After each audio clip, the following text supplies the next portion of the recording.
Une fois n'est pas coutume, je vais commencer par la conclusion de cette présentation. Peacemaker est une série brillamment divertissante qui cache sous une bêtise crasse pas mal d'émotions.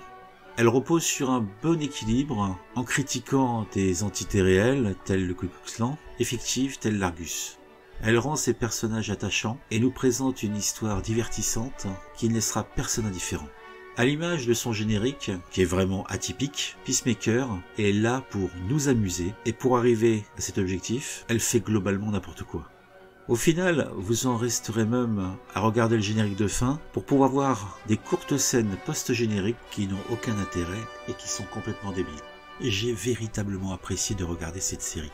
Peacemaker est une série qu'on peut dire iconoclaste et irrévérencieuse. Cela est facile à établir si on constate l'utilisation jubilatoire qui est faite des jurons, le passage d'un personnage à l'autre qui sont toujours loufoques, ou tragiques, ou carrément amusants, et tout cela au milieu de scènes d'action débridées, avec une bande son composée de glam metal, donnant une ambiance très débridée. Alors qui est donc ce Peacemaker ?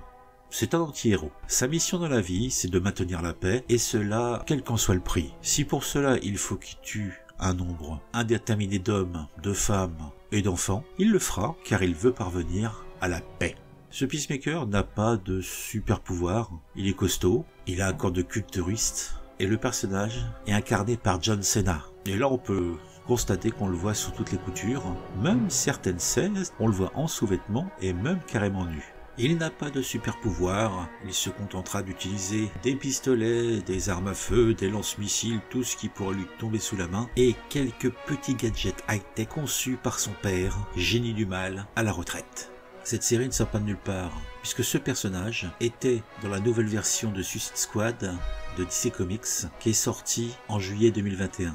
Derrière ce projet, il y avait le réalisateur James Gunn, qui avait déjà fait ses preuves avec les Gardiens de la Galaxie, et pour qui le personnage de Peacemaker avait encore un potentiel qu'on pouvait exploiter, et cela dans une série.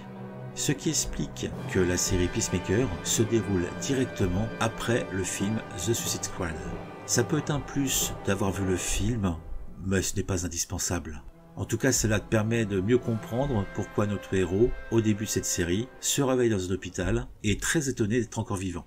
Et cet anti-héros va se retrouver une fois de plus engagé dans une étrange mission où il devra combattre des extraterrestres, mais je ne souhaite pas rentrer plus avant, vous aurez la surprise en regardant la série. Un héros ne se balade jamais seul, il lui faut une équipe, il lui faut une team, et là, comme dans le film, on a un festival de zigotos avec en guest star Vigilant, qui est le personnage fou par excellence, un psychopathe, un schizophrène, tout ce que tu veux, qui fait passer le personnage de Peacemaker pour quelqu'un de brillant. Les autres ont leurs petites caractéristiques, sympathiques, bêtes. Il vous arrivera plus d'une fois de vous faire cette petite réflexion, mais qu'est-ce qu'ils sont bêtes, et vous n'aurez pas tort. Si vous appréciez les losers magnifiques, les solitaires, les traumatisés, s'ils ont la cote pour vous, avec ces gars-là, vous n'allez pas être déçus.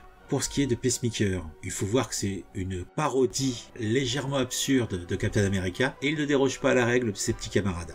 L'interprète, le catcheur John Cena, est vraiment, comme je l'ai dit, excellent. Quand on le regarde, on se dit, c'est un môme qui est piégé dans le corps d'un grand gars musclé. Au programme de l'immaturité, un camarade sous la forme d'un aigle espiègle et très intelligent, mais en même temps c'est un véritable enfoiré qui fera vraiment mal aux dents à tous les chancres du politiquement correct. Peacemaker ne crache pas sur l'ordurier, ça assume une esthétique et un lexique qui peut heurter avec complaisance pas mal de sensibilité, et vous aurez, sans état d'âme, de l'homophobie, du racisme, du sexisme. À côté, Deadpool, c'est un petit joueur. Je pourrais vous en dire des tas, je vais aller directement à ma seconde conclusion, et la dernière. Cette série est excellente, allez la regarder. Une saison 2 est déjà programmée. Ça oscille entre comédie trash et amour de la pop culture. Il y a du fun, de la violence, on a des scènes d'action folles, et un humour, en tout cas, qui tape vraiment bien avec moi. Il y a quelques temps morts, quand même parfois, mais en tout cas, moi, le casting m'a convaincu, le générique m'a rendu fou, ça défouraille sans vergogne, c'est très hard, c'est très gore, j'adore. N'hésitez pas à me laisser un petit commentaire, à me dire ce que vous pensez de cette série. Vous pouvez vous abonner à la chaîne, vous pouvez dire que vous l'aimez, vous pouvez vous abonner, mais surtout, regardez des séries. On se retrouve bientôt pour une nouvelle présentation critique du Sérivore.